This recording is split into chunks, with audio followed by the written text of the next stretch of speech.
Hello, are you out there? I'm Mark with Homebrew Fever Dreams, HFD, and I've got another one from skywantsanacc. That's right, posting pretty regularly to the HFD, r/Homebrew Fever Dreams is what we call it on the subreddits. If you have your own homebrew, spells, magic items, artwork, even stuff that's not D&D related, by all means, throw it on there. I'll get around to reviewing it eventually. Sometimes I get a little backlog. I have an entire roleplay system that's 50 pages long.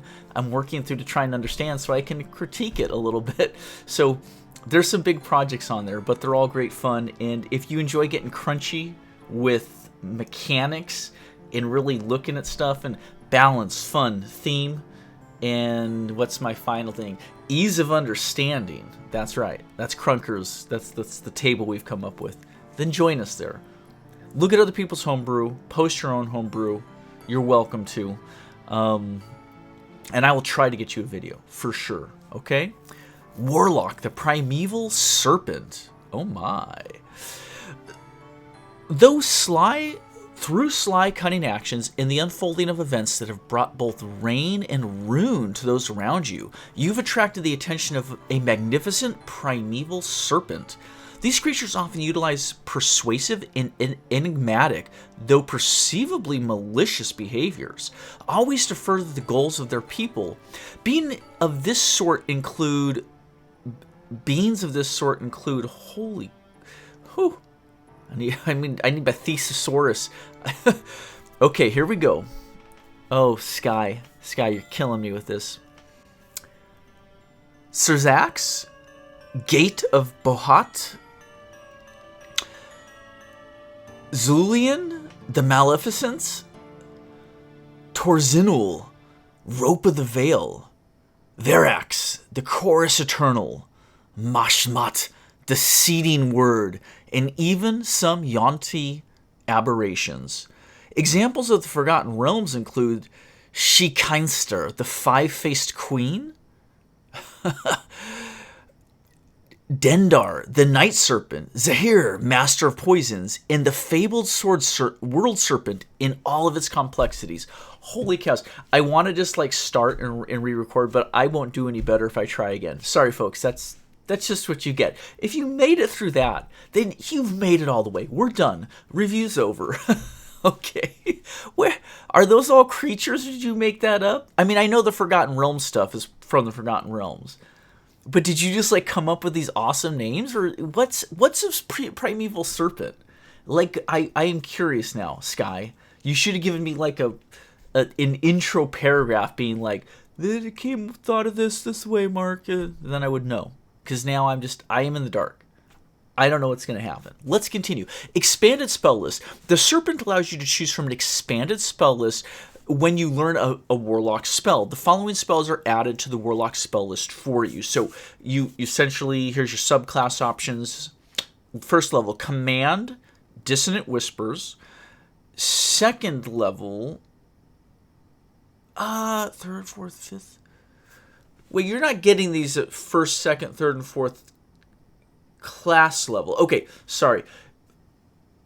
Just a quick point to you, Sky, just to edit. We do edits here, folks, if anyone's watching. If I come across a spelling mistake or a wordy word misdone, I would put these in the same way it would be in the monster manual, Sky. So these should be coming in at... Oh, no. Oh. It's not level related. I look like a dum-dum.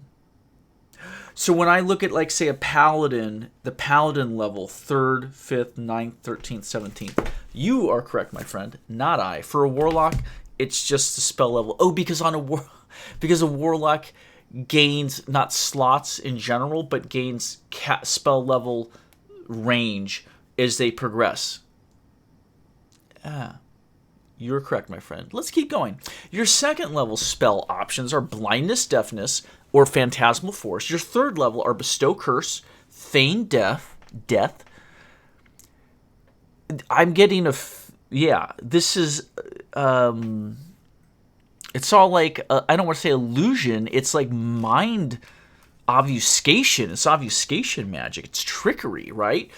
Bestow, curse, feign death, confusion, greater invisibility, dominate person, seeming. Okay, so it's interesting. I mean, do any of these deal direct damage? Right? I mean, none of these are like lightning bolt, right? These are all very much like you're going to obfuscate the truth. You're going to control, command, confusion, dominate person, greater invisibility. Like those are things that would like confuddle the mind. Whereas invisibility, feign death, dissonant whispers, that kind of stuff. Like it's all mind stuff. So good flavor. I like it. I'm not being very eloquent here, to be quite honest. You've confuddled my mind with dissonant whispers, something. I don't quite know what seeming does, to be fair. I'm not sure what seeming is, but it seems pretty awesome to me. Wink. All right, here we go. Let's get into the abilities. Spectral Serpent. Starting at level 1, you can summon a Spectral Serpent. As a bonus action, you summon an incorporeal large serpent to an unoccupied space within 30 feet of you. The serpent lasts for up to 10 minutes and is telepathically linked to you for the duration, able to speak and understand all languages you know. Interesting. All right, so it is incorporeal so that it couldn't, like... go get a key for you, right? It's not like a familiar that can pick something up. It's ghostly. You can telepathically, you're linked to it, so it can speak to you. So you can't see through its eyes necessarily or hear what it hears, but it is capable of speech because it can speak and understand what you say, and so it can tell you what it's seeing. So it can be like, there are 2 guards on patrol, master. And you can plan accordingly. So it can be your set of eyes, your spy. Is there a maximum range for how far away it can go from you? I could see putting something like that in there, Sky. I don't know what the standard is, if it's unlimited for other classes or if it's a 150 feet or 1,000 feet. I don't know, but maybe a range limit potentially. So it only lasts for 10 minutes, so it's only going to get so far away from you. The Serpent has 2d8 plus your Warlock level and hit points, so it's going to be starting out... I mean, if you're rolling those, we'll say on average 9, so it's going to start with 10 hit points and get up to 30-ish, okay? Which you calculate on each summon, so you roll it again and again. And it is resistant to necrotic damage and bludgeoning, piercing, and slashing from non-magical attacks that aren't silvered. Okay, so even though it's incorporeal, it can be damaged, but its incorporeal nature makes it harder to damage with mundane, non-silver, non-magical weapons. I like that. The Serpent cannot be healed by mundane means and uses your skill modifiers in saving throws when needed. Okay, if it is trying to climb up a poster or lattice work or something to go spy for you, and it has to make an acrobatics check, it would use your acrobatics check, something like that. Okay, I like that. And it can't be healed. So as you work through its health points, it's going to just die over the 10 minutes. So it's kind of like use it or lose it. Don't sweat it. As an action, you may command the Serpent to strike. You make a melee spell attack against one creature within 10 feet of the Serpent. On a hit, the target receives 1d8 magical piercing damage and must succeed a Constitution saving throw or take 1d8 poison damage and be poisoned until the end of its next turn, of the target's next turn. When you reach 10th level in this class, both the piercing and poison damage increase to a d8. Okay, so it's going to deal some damage, even at level 1, but that second d8 isn't guaranteed. If it hits, it's big. It's big damage, and it's the poison, which makes it harder for them to do anything else. But if it misses, then it's just a d8, which is a pretty mundane. That's like cantrip level, sub-cantrip level damage. So it's kind of like an all, I don't want to say all or nothing, but it's a lot or little, a lot or little. But yeah, it's cool because it's kind of your tank. But that makes sense with the flavor of this subclass of Warlock. This is a Warlock of the mind, not of the body. This Warlock's not out there on the battlefield casting spells, necrotic this and that and flame and death. This guy's back rank. This is like behind the second rank. This is third rank guy. who's in the back, confuddling the mind, causing illusions, panic, dissonance. Yes. So I like that the serpent is its forward projection, its eyes, its ability to gather information, but also its ability to strike at the enemy while staying safe. Because the serpent's going to take the damage in combat, not the warlock. I question, though, how often you can use this. Question answered. As a bonus action, there's more than one page. That's my problem. Okay. As a bonus action, you can move the serpent up to 40 feet. So it has a 10-foot strike range, and you can move it up to 40 feet. It takes your action to make it attack. It takes your bonus action to move it. So it is taking your entire action economy to puppeteer the serpent in combat, which I like. It doesn't make the warlock able to do other crazy stuff off to the side in combat. Although it doesn't require concentration, so the warlock could put up a concentration spell, maintain concentration, and then bonus action, puppet the serpent to fight while benefiting from that concentration spell, whatever it may be. You may also dismiss the serpent at any point. Once you use this ability, you may not do so again until you take a short or long rest. That's pretty good. It's essentially, with that short rest, is it overpowered? No. It's essentially saying if you take your short rests between your long rests and you're trying to do that, 6 combats a long rest, which is a lot. I don't play that way, but for game balance, it matters. You're going to get to use the serpent in some of your combats per day, but not all of them, is essentially what this is guaranteeing. And this class really seems like it needs the serpent. Like, that's a big part of what it's doing, if it wants to fight. Otherwise, it's kind of a behind-the-scenes character. Also, Warded Mind. Starting at level 1, you also, whenever you take psychic damage, you may use your reaction to reduce the damage by an amount equal to your warlock level plus your con modifier. So 2 to 5 early on, and then that would max out at up to 25 on the high end.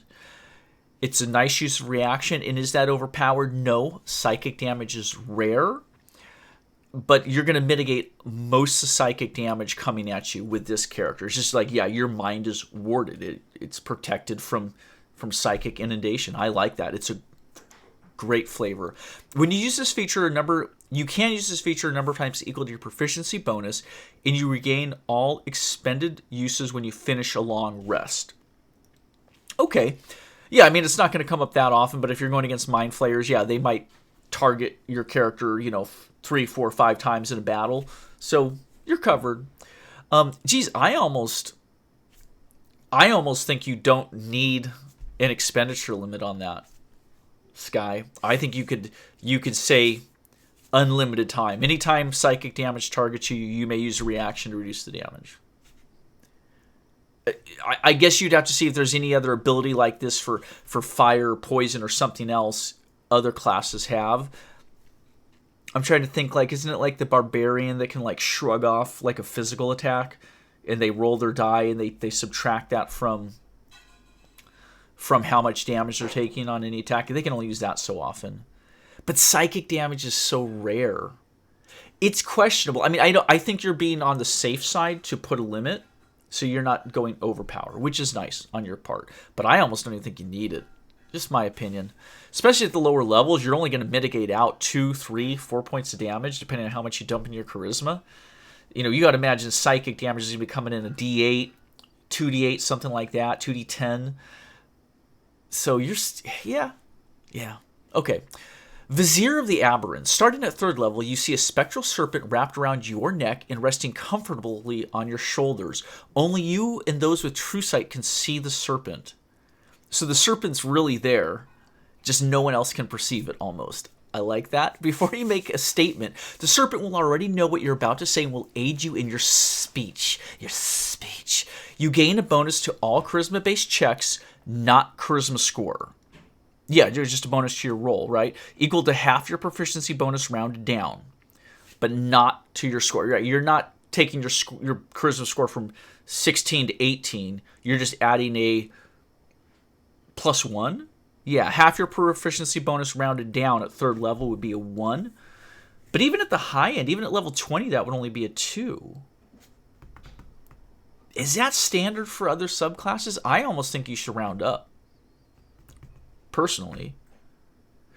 Only because at the very high end, +2 is like, it's not bad, but is like, how often are you using it? What else is there? Additionally, your Serpentine Vizier can aid you in replenishing your magic. As an action, you may recover an expended spell slot. Once you use this feature, you may not use it again until you take a long rest. Okay, so that's one spell slot for a Warlock. Awesome. You're going to use it. You can only use that once. So that doesn't scale with you. But, obviously, you're using your spell slots for higher and higher level spells as a Warlock. But I think that charisma-based bonus should be half your proficiency rounded up. It'll still start at 1, but then it'll go to 2, and at the very highest, like, what is it, 17, level 17 plus, it'll be a +3. I don't think that's unbalanced at all. Only on charisma-based checks? Yeah. I'd round up there, Sky. 100%. So, okay, let's keep going. Wrathful... Jeez. Seriously? Purulence? Oh, jeez. Like the word pure. Purulence. Wrathful purulence. Oh my gosh. You son of a gun. I do not know what that is. This is the nice thing about role-playing games, though, is you're always learning new words, new religions, deities, mythologies, definitions. Okay. Starting at 6th level, when you are reduced to 0 hit points, you may choose to automatically fail a death saving throw. Number of creatures within 15-foot radius of you. D10 acid damage. Well, that's confusing. D10 acid damage to all creatures you choose within 15 feet radius of you. Okay, that sounds like a typographical error. So if you watch this guy, whatever's in the brackets here, you don't need this. What you're trying to say is, you may choose to automatically fail a death saving throw to deal D10 acid damage to all creatures you choose within 15-foot radius of you. So you're dead on the ground, you're deliberately failing a death save, and you're exploding acid. Oh, it's like a serpent spitting acid. But it's like just coming, I don't know where it's coming, out of your mouth, I don't know, magically, whatever. Out of your wounds. Psst, psst. But it's not scaling. If you fail, you're not saying that if there's 4 creatures within 15 feet of you, you deal 40-10 acid damage? Oof. The ones you choose... Oh my gosh. I'm not understanding this. So if it's just a D10 acid damage to all creatures you choose within 15-foot radius of you, that's cool. It's super unique. It's at level 6, so it's, it's cool, but it doesn't need to be overpowered. It's not a capstone ability. I think a D10 is fine, and you could target the 2, 3, 4 creatures that were around you in the combat, or you could, you're down on the ground, you're sacrificing a death save. But if there's a multiplier on that, ooh, you got to be careful with multipliers. I almost think you'd be better off just setting it as a flat 2d10 against whether it's 1 target or 4 targets. But I'm not clear on exactly what you mean there, Sky, so please clarify that. Either you didn't mean to put that bracket parts, or you're saying it's a multiplier, but then you got to say the word multiplier, because there's no multiplication symbol like the asterisk or the time symbol. You're not saying the word multiply. Clarification, please. I think a D10 or even a 2d10 acid damage is not inappropriate. You're probably only going to get on average 2 enemies with that, realistically. Maybe 3. 15-foot radius is pretty good. But you are costing yourself a death save, and you're on the ground unconscious. So I think 1d10 is not overpowered. I think 2d10 would be perfect, my opinion. Okay, additionally, you gain resistance to poison damage. If you are already resistant, you gain immunity instead. Yeah, I think that's appropriate. I think there's other classes that gain those resistance type things, like a paladin gets resistance to disease or poison or whatever, like, level 6. So yeah, I think that's right in there. Also, I would say for the Wrathful Purulence, it's only once per long rest. I think you should put a number cap on that, because it's unusual, And I think it should be something that doesn't happen too often, just to keep the flavor of it. It's not like every time you go to 0, you just spew out acid again. Death saves reset when you wake up, I think, or is it a long rest? Oh, I don't know that. Well, that's a good question. Do your death fails and saves reset every time you regain consciousness? So you go to 1 hit point, and if you go back to 0, they reset? Or do you have to finish a long rest and your death saves carry over? I don't know. Okay, let's keep going. Let's get this wrapped up. This is 20 minutes already. Serpentine interrogation. Starting at 11th level, you can force one creature to see the visage of your serpentine patron around your neck. As a bonus action, choose a creature within 60 feet. The creature must succeed on an intelligence saving throw or believe that there is a serpent coiling around their body for 1 minute. Yeah, that's getting in their head there. Only you, those of true sight, and the targeted creature can see the serpent. During the duration, you gain advantage on charisma intimidation and charisma persuasion checks made against the creature. Additionally, as a reaction, when the creature makes a statement that may be false, you may expend a spell slot to tighten the serpent around the body, forcing them to tell the truth about the statement as seen in the Zone of Truth spell. Nice touch. There's so much flavor in this. Because the true sight part means that the serpent really is there. That's the whole point of true sight, is that it lets you see what's true. So the serpent really is around their body. I like this idea that it's for interrogations, specifically for role play.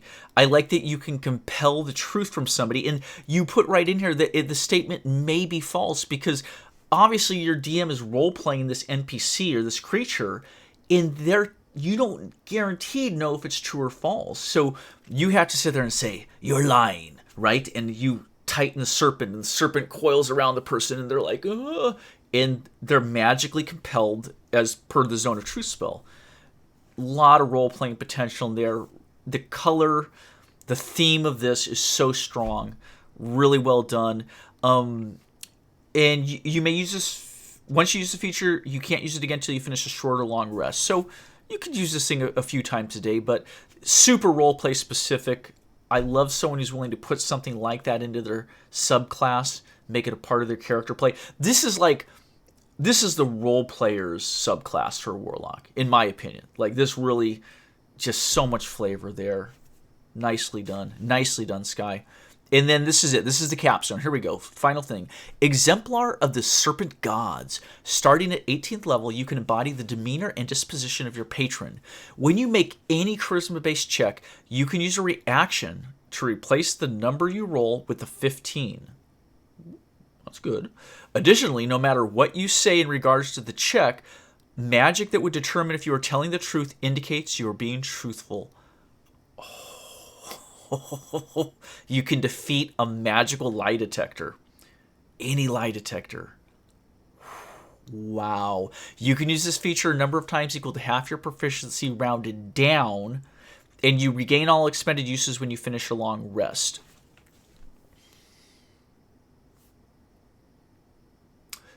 This is the capstone. I'm just debating, is this too little? Should it be proficiency rounded up?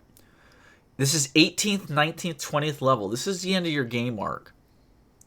When you make any charisma-based check, you can you replace the roll with the 15, but you still get to add your bonus, right? Your proficiency, whatever. It's just the roll. The rolled dice would be an 8 or an 18 or whatever. But if you roll less than 15, you can, as a reaction, make it a 15 plus whatever your bonuses are.